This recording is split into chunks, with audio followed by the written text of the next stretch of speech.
Hello YouTube family, welcome to ultimate movie explainer. आज हम देखेंगे नन की पूरी कहानी को, जिसे डायरेक्ट किया है कॉरिन हार्डी ने। कहानी की शुरुआत होती है 1952 सेंट काटा रोमानिया से, जहां दो नन्स एबे के एक रूम की तरफ आते हैं, जिसके दरवाजे पर लैटिन में एक लाइन लिखी हुई थी, फिनिथिक डियो, मतलब भगवान का साथ यही तक। एक नन रूम का दरवाजा खोलकर अंदर जाती है, पर जाने से पहले वो बाहर खड़ी नन से ईश्वर पर भरोसा रखने के लिए कहती है। जिसके बाद बाहर खड़ी नन प्रार्थना करने लगती है और कुछ देर बाद रूम के अंदर गई नन खून से सनी हुई बाहर आती है और बाहर खड़ी नन को चाबी देकर भागने के लिए कहती है, ताकि उस शैतान को शरीर ना मिले। तभी कोई चीज उस नन को अंदर घसीट कर ले जाती है। बाहर खड़ी नन भागते हुए एबी की खिड़की पर खड़ी होकर ईश्वर से माफी मांगते हुए नीचे कूदकर अपने आप को फांसी लगाते हुए सुसाइड कर लेती है। और यहाँ पहली बार हम उस डीमन को देखते हैं जो बिल्कुल नन जैसा था। अगली सुबह फ्रेंची नाम का एक आदमी नन्स को अनाज देने के लिए आता है। तभी वो नन की बॉडी को लटका हुआ देखता है, जिसे कौवे नोच नोच कर खा रहे होते हैं। अगले सीन में हम वेटिकन सिटी को देखते हैं, जहाँ पर बिशप फादर बक से रोमानिया के एबे सेंट काटा में हुए हादसे के बारे में बताते हैं, जहाँ एक नन ने फांसी लगाकर सुसाइड कर लिया, जिसे इन्वेस्टिगेट करने उन्हें और सिस्टर इरिन को जाना होगा। अगले पल फादर बग और सिस्टर इरिन रोमानिया के लिए रवाना होते हैं, जहाँ पहुंचकर वो फ्रेंची से मिलकर एबे के बारे में पूछते हैं। फ्रेंची उन्हें बताता है कि इस हादसे के बाद लोग एबे में जाने से भी कांपते हैं और वो खुद भी अनाज 3 महीने में सिर्फ एक बार वहाँ पहुंचा कर आता है। पहले तो फ्रेंची उनके साथ वहाँ जाने से मना कर देता है, पर रिक्वेस्ट करने पर वो उनके साथ जाने के लिए मान जाता है। फ्रेंची फादर बग और सिस्टर इरिन को एबे के उस हिस्से में लेकर आता है जहाँ उसने नन की लाश को रखा था। फ्रेंची उस लाश को देखकर डर जाता है, क्योंकि उसने नन की लाश को लेटा कर रखा था, पर ये लाश बैठी हुई है। फादर बग को नन की लाश के हाथ से वही चाबी मिलती है जिसे वो अपने पास रख लेता है और नन की लाश को बाइज्जत पूरी रीति रिवाज से ग्रेवयार्ड में दफना देते हैं। तभी अचानक बाजू में मौजूद कब्र पर लगी हुई घंटी बजने लगती है। फादर बग सिस्टर इरिन को बताते हैं कि ये प्रथा महामारी से चलती आ रही है, जहाँ पर इंसान को मरा हुआ समझकर दफनाया जाता है और घंटी बजाकर ये बताया जाता है कि ये मरा नहीं है। अब फ्रेंची उन दोनों को उस दरवाजे के पास ले आता है जहाँ उसने नन को लटका हुआ देखा था। फादर बग को एबे की खिड़की में नन का साया दिखाई देता है, जिसके बाद वो आगे बढ़ते हैं और जमीन पर पड़े खून को देखकर शॉक हो जाते हैं, क्योंकि खून अभी भी ताजा था, जबकि इस घटना को 2 हफ्ते से ज्यादा बीत चुके हैं। वो तीनों एबे के अंदर आकर एक चैपल में दाखिल होते हैं, जहाँ वो अपने सामने एक नन को देखते हैं जिसका मुंह ढका हुआ था और आवाज काफी भयानक थी। वो नन फादर बग को जाने के लिए कहती है और कल सुबह आने के लिए कहती है, क्योंकि शाम हो रही है और अब उनके प्रेयर्स का समय हो चुका है। फादर बग फ्रेंची को वहाँ से जाने के लिए कहता है। वहाँ से लौटते वक्त फ्रेंची को एक नन का साया दिखाई देता है और वो साया शैतानी रूप लेकर फ्रेंची पर हमला कर देती है। जैसे तैसे फ्रेंची अपनी जान बचाकर वहाँ से भाग जाता है और यहाँ एबे के अंदर खाना खाते वक्त सिस्टर इरिन फादर बग को बताती है कि मुझे बचपन में अजीब विजन्स आते थे और उसी तकलीफ में मेरी मदद बिशप पास्कल ने की थी। सिस्टर इरिन की कहानी सुनने के बाद फादर बग भी उसे फ्रांस में हुए 2 साल पहले का किस्सा सुनाते हैं, जहाँ वो डैनियल नाम के एक बच्चे पर एक्सोर्सिज्म कर रहे थे और एक्सोर्सिज्म के कुछ दिनों बाद ही डैनियल की मौत हो गई। डैनियल की मौत से फादर बग काफी दुखी थे, क्योंकि कहीं ना कहीं डैनियल की मौत का जिम्मेदार वो खुद को मानते थे। अगले सीन में ट्रांजिस्टर बजने की वजह से फादर बग की नींद खुल जाती है और वो एक बच्चे का साया देखते हैं, जिसका पीछा करते करते वो एक ग्रेवयार्ड तक आते हैं। फादर बग देखते हैं कि ये बच्चा और कोई नहीं बल्कि डैनियल ही है, जो बिल्कुल एक शैतान जैसे लग रहा था। तभी डैनियल के मुंह से सांप निकलकर फादर बग पर हमला कर देता है, जिस वजह से वो डर के मारे खाली ताबूत में गिर जाते हैं और जिंदा ही दफन हो जाते हैं। फादर बग कब्र में मौजूद घंटी बजाकर मदद का इशारा देने की कोशिश करते हैं और यहाँ एक हवा के झोंके के साथ सिस्टर इरिन की नींद खुल जाती है और उसे नन्स के प्रेयर करने की आवाज आती है। जब सिस्टर इरिन आवाज का पीछा करने लगती है, तब पीछे से डीमन नन भी सिस्टर इरिन को फॉलो करने लगती है। सिस्टर इरिन उस चैपल में आती है जहाँ से प्रेयर्स की आवाजें आ रही थी। वो वहाँ काफी सारे नन्स को प्रेयर करते हुए देखती है। सिस्टर इरिन दीवार पर उस डिमोनिक नन के साये को देखती है, जो शीशे में उतरकर उस पर हमला कर देती है और शीशा टूट जाता है। सिस्टर इरिन भागते हुए ग्रेवयार्ड तक आती है, जहाँ कब्र से उसे फादर बग की आवाज और घंटी की आवाज आती है। तभी ग्रेवयार्ड में मौजूद सारी घंटियां एक साथ बजने लगती है। सिस्टर इरिन अपने विजन से पता लगाती है कि फादर बग किस कब्र में है। सिस्टर इरिन जब कब्र को खोद रही होती है, तभी कब्र के अंदर से एक डीमन फादर बग को मारने की कोशिश करता है, पर सही वक्त पर सिस्टर इरिन फादर को बाहर निकाल लेती है। फादर बग को कब्र में कुछ किताबें मिलती है, जिसे वो अपने पास रख लेते हैं। अगली सुबह फादर बग और सिस्टर इरिन एबे के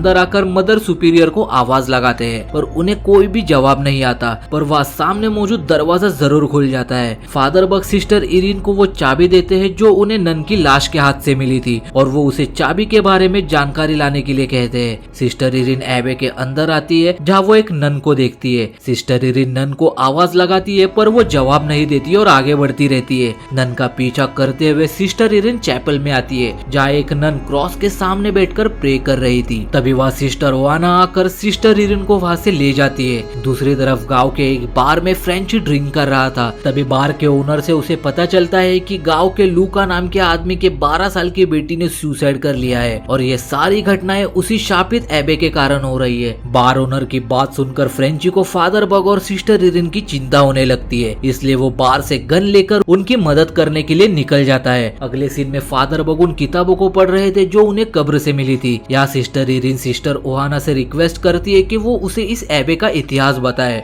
जिस पर वो सिस्टर इरिन को बताती है कि इस एबे को सेंट काटा के राजा ने बनाया था जिसने काले जादू की विद्या हासिल की ताकि वो नर्क से काली शक्तियों को बुला सके। इसी का फायदा उठाकर नर्क ने राजा से नर्क का द्वार खुलवाया जहाँ से काली शक्तियाँ यहाँ प्रवेश कर सके। तभी चर्च ने वहाँ आकर जीसस के खून से नर्क का द्वार बंद कर दिया, जिसके बाद से चर्च ने इस जगह को एबे बना दिया ताकि प्रेयर्स के जरिए इस शैतान को काबू में रखा जा सके। पर जंग में हुए बमबारी की वजह से एबे हिल गया और नर्क का द्वार फिर से खुल गया। सिस्टर इरिन सिस्टर ओहाना को उसने देखे हुए नन के बारे में बताती है जो बिल्कुल भी पवित्र नहीं थी, जिस पर सिस्टर ओहाना सिस्टर इरिन से कहती है कि ये नन एक काली शक्ति है जो नन के लिबास में इसलिए घूमती है ताकि वो हमारे बीच आसानी से छिप सके और शायद इस काली शक्ति का संबंध उस नर्क के द्वार से है। तभी वहाँ एक नन आकर सिस्टर ओहाना को बताती है कि उनके प्रेयर्स का वक्त हो गया है, इसलिए सिस्टर इरिन को यहाँ से जाना होगा। जिस पर सिस्टर ओहाना उस नन को बताती है कि दरवाजे बंद हो चुके हैं, इसलिए आज रात के लिए सिस्टर इरिन को यहीं पर रहना होगा। सिस्टर ओहाना सिस्टर इरिन को उसके कमरे तक ले जाती है। दूसरी तरफ फादर बग एबे के नक्शे में उस जगह को देखते हैं जहाँ नर्क का प्रवेश द्वार है। तभी उन्हें मदर सुपीरियर की आवाज आती है। फादर बग मदर सुपीरियर के पास पहुंचकर उन्हें बताते हैं कि इस एबे में जरूर कुछ गलत हो रहा है, जिस पर मदर सुपीरियर उन्हें बताती है कि अब कोई फायदा नहीं, सिस्टर इरिन अब नहीं लौटेगी। मदर सुपीरियर जैसे ही चुप होती है फादर बग उन्हें छूने जाते हैं, जिस पर वो फादर बग पर हमला करके वहाँ से गायब हो जाती है। यहाँ नींद में सिस्टर इरिन को फिर से वैसा ही विजन आता है जिसमें वो डीमन नन को देखती है और डर के मारे सिस्टर इरिन की आँख खुल जाती है। वो देखती है कि कमरे में एक नन बैठकर प्रेयर कर रही है। जैसे ही सिस्टर इरिन उस नन के पास जाती है उसे वही सिस्टर विक्टोरिया का सुसाइड वाला विजन आता है, जिसके बाद कमरे का दरवाजा अपने आप ही खुल जाता है। बाहर आकर सिस्टर इरिन उसी दरवाजे के पास आती है जिस पर फिनिटिक डियो लिखा था। इतने में ही वो दरवाजा खुलता है और अंदर से डिमोनिक नन आकर सिस्टर इरिन पर हमला कर देती है। जैसे तैसे सिस्टर इरिन अपने आप को बचाते हुए भागने लगती है। तभी सिस्टर ओहाना सिस्टर इरिन को बचाते हुए उससे कहती है इस काली शक्ति से हमें सिर्फ अभी प्रार्थना ही बचा सकती है। सिस्टर इरिन चैपल पहुंचकर देखती है कि एक नन प्रार्थना कर रही है और उसके पास ही एक लाश भी है। देखने जाने पर सिस्टर इरिन को पता लगता है कि ये लाश सिस्टर ओहाना की है। दूसरी तरफ फादर बग पर डीमन डैनियल के रूप में आकर हमला कर देता है और फादर अपनी जान बचाते हुए वहाँ से भाग जाते हैं। यहाँ चैपल में कई घबराई हुई नन्स आती है और सिस्टर इरिन को भी प्रार्थना करने के लिए कहती है। तभी मदर मैरी के आंखों से खून आने लगता है और डिमोनिक पावर सारे नन्स की प्रार्थना भंग कर देती है, पर सिस्टर इरिन प्रार्थना करना जारी रखती है। फादर बग उस जगह आते हैं जहाँ पर सिस्टर विक्टोरिया की लाश उन पर हमला कर देती है, पर सही वक्त पर फ्रेंची वहाँ आकर फादर बग को बचा लेता है। प्रार्थना करते वक्त सिस्टर इरिन के बॉडी पर शैतान काले जादू का साइन बना देता है। तभी उसे फ्रेंची और फादर बग की आवाज आती है। सिस्टर इरिन उन्हें बताती है कि वो बाकी नन्स के साथ मिलकर प्रार्थना कर रही थी। तब वो मुड़कर देखते हैं तो वहाँ कोई भी नन नहीं थी सिवाय एक लाश के, जिसे देखते ही वो समझ जाते हैं कि कोई भी नन अब नहीं बची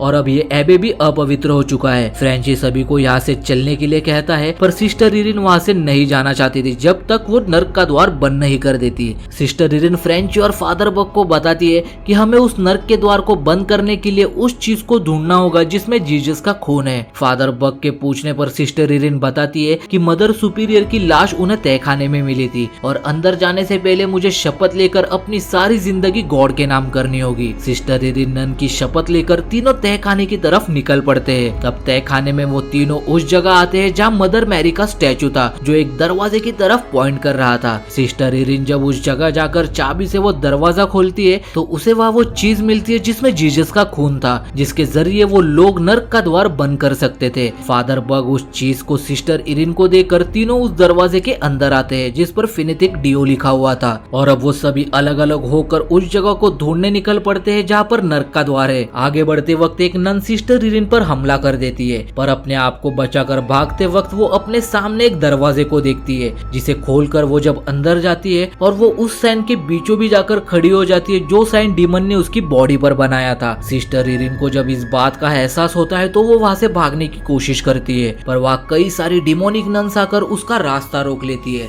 सिस्टर इरिन की चीख सुनकर फ्रेंची उस दरवाजे की तरफ आता है जो अंदर से बंद था। वही दूसरी तरफ फादर बग का भी कई सारी डिमोनिक नन्स रास्ता रोकती है, पर फादर बग वहाँ आग से क्रॉस बनाकर वहाँ से भाग जाते हैं। यहाँ जब फ्रेंची दरवाजा खोलकर अंदर जाता है तो उसे वह डिमोनिक नन्स और सिस्टर इरिन दिखाई देती है, जिसे उस साइन के अंदर बिठाया गया था, जिसे एक काले साय ने पजेस कर लिया था। तभी पजेस सिस्टर इरिन फ्रेंची पर अटैक कर देती है, पर सही समय पर फ्रेंची सिस्टर इरिन के गले में मौजूद चीज से जीसस का खून निकालकर सिस्टर इरिन के चेहरे पर लगाता है, जिससे वो काला साया सिस्टर इरिन के शरीर को छोड़ देता है। पर वह डीमन नन फ्रेंची को मारने की कोशिश करती है। सिस्टर इरिन जब फ्रेंची को बचाने जाती है तो डीमन नन उसे एक पानी से भरे हुए कमरे में फेंक देती है। दूसरी तरफ फादर बग पर भी डैनियल हमला करके उन्हें घायल कर देता है। यहाँ सिस्टर इरिन देखती है कि वो पवित्र चीज उसके गले से निकलकर पानी में गिर गई है। तभी नन पानी से बाहर आकर सिस्टर इरिन को मारने की कोशिश करती है। फादर बग सिस्टर इरिन को बचाने की कोशिश करते हैं, पर नन उन्हें भी अपने डिमोनिक पावर से दूर फेंक देती है। सिस्टर इरिन उस पवित्र चीज को पानी के अंदर अपने मुंह के पास ले आती है। तभी नन देखती है कि वो पवित्र चीज खाली है, क्योंकि सिस्टर इरिन ने जीसस का सारा खून अपने मुंह में भर लिया था।